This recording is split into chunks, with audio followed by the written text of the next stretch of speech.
இன்றைக்கி வீடியோவில் போட்டி கிரேவி எப்படி செய்யணும்னு பார்க்க போகிறோம்.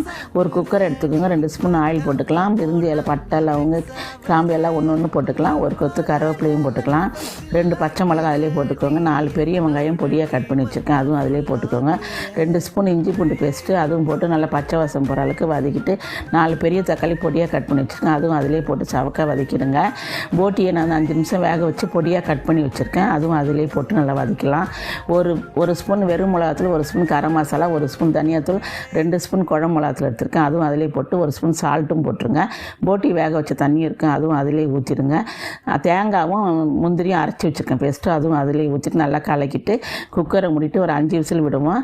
விசில் நல்லா ஸ்டீம் அடங்குந்தோம் நம்ம 1 ஸ்பூன் மிளகுத்தூள், 1 ஸ்பூன் சீரகத்தூள் போட்டு நல்லா கலரி விட்டிங்கன்னா நம்மளுக்கு போட்டி கிரேவி ரெடி. இந்த வீடியோ உங்களுக்கு பிடிச்சிருந்தால் லைக் பண்ணுங்கள், ஷேர் பண்ணுங்கள், நிறைய சமையல் வீடியோக்கு சப்ஸ்கிரைப் பண்ணுங்கள்.